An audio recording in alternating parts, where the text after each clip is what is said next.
மான் உறுப்பினர் போஜராஜன், புலி தாக்குனதை பத்தி சொல்லுங்க. புலி உங்க ஊர்ல எப்படி தாக்குது, அதனால் ஏற்பட்ட விளைவுகளை பற்றி விளக்கமா சொல்லுங்க.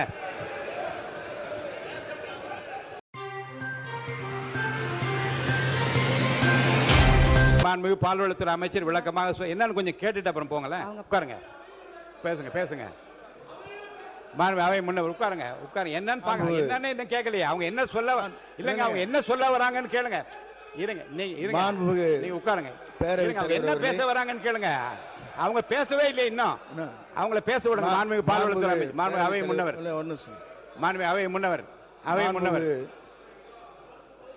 மாண்புமிகு பேரவைத் தலைவர் அவர்களே, பால்வளத்துறை அமைச்சர் அதற்கான இன்னும் விளக்கங்களை முடிப்பதற்குள்ளே நீங்கள் இருந்து விட்டீர்கள்.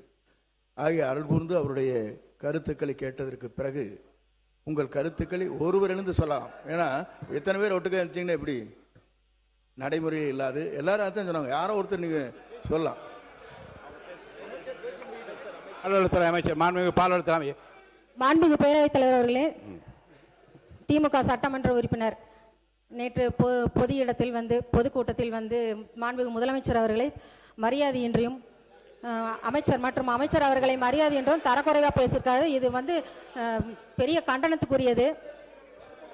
இது அவர்கள் தோல்மையால் ஆற்றாமையால் மீண்டும் மீண்டும் இதனை உறுதிப்படுத்திக் கொண்டு இருக்கிறார்கள்.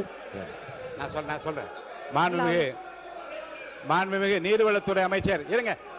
நீர்வளத்துறை அமைச்சர் கூட காலையில் அலுவலகத்துக்கு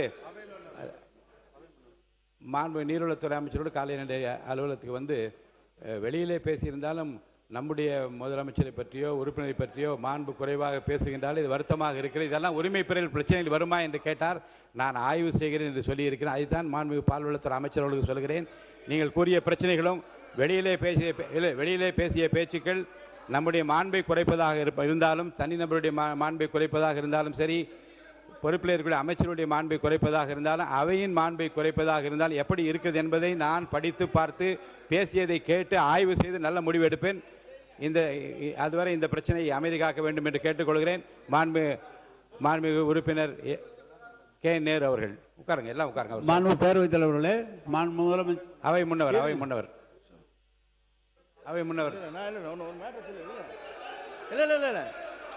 ப்ளீஸ் இருங்க, நான் முடிக்கிறேன்.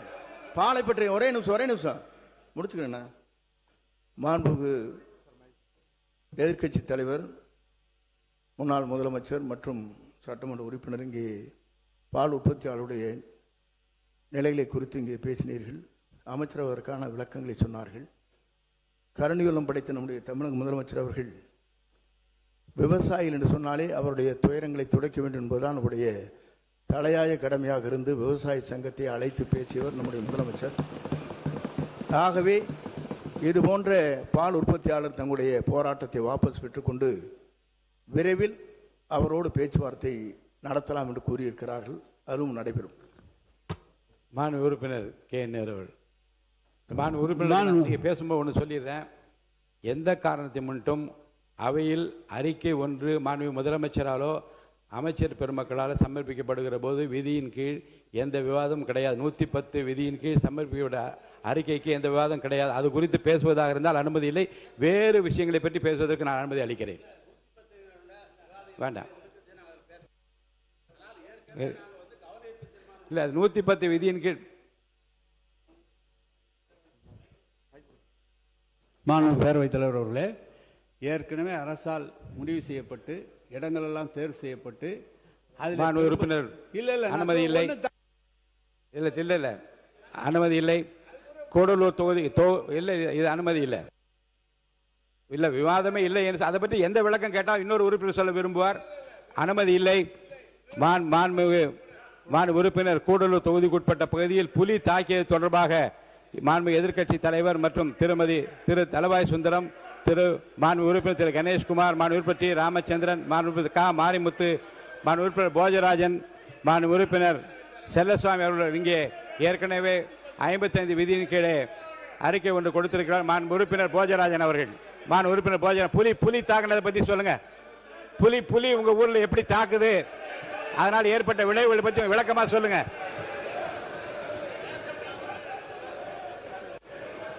மாண்புமிகு பேரவைத் தலைவர் அவர்களே, இல்ல கொஞ்சம் இருங்க. புலி பயங்கரமா தாக்கி இருக்கு, புலி பயங்கரமா தாக்கி இருக்கு, மக்களுக்கு ஆபத்து ஏற்பட்டு இருக்கு. அதை பத்தி அவர் பேசுறாரு. மாண்பு உறுப்பினர் போஜராஜன் கடந்த வாரம் போஜராஜன் பேசுறது கொஞ்சம் கேட்போம். கடந்த வாரம் நீலகிரி மாவட்டத்தில் மாண்பு உறுப்பினர் போஜராஜன் பேசுங்க. கடந்த வாரம் நீலகிரி மாவட்டத்தில் கூடலூர் பகுதியிலே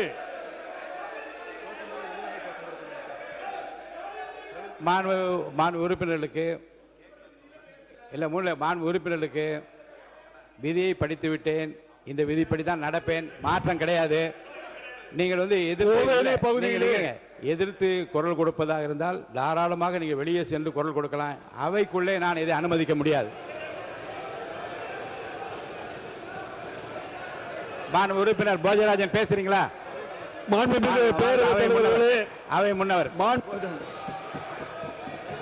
மாண்பு பேரவைத் தலைவர் அவர்களே, 110 விதியின் கீழ் உங்களுக்குள்ள ஒரு முடிவு எடுங்க. சீக்கிரமா உங்களுக்குள்ள ஒரு முடிவு எடுங்க. என்ன செய்யலாம் என்பதை பற்றி ஒரு முடிவு எடுத்து நீங்க அமைதியாக நான் நடத்துவதற்கு எனக்கு வழிவகை செய்யுங்க. மாண்பு அவை முன்னவர் 110 விதியின் கீழ் முதலமைச்சர் அவர்கள் அறிவித்ததற்கு பிறகு என்றைக்குமே அது விவாதம் செய்து மாண்பு உறுப்பினர் அவை முன்னவர் வாங்க வாங்க வாங்க வாங்க கொஞ்சம். மாண்பு புலி அவை காவலர்கள் வந்து அதிகமான குரல் கொடுக்காம இல்லைங்க. மாண்பு அமைதியா நீங்க வருங்க இருங்க. இல்லை நீங்க அவை காவலர்கள் வந்து குரல் கொடுக்காம அவங்களை போக சொல்லுங்க.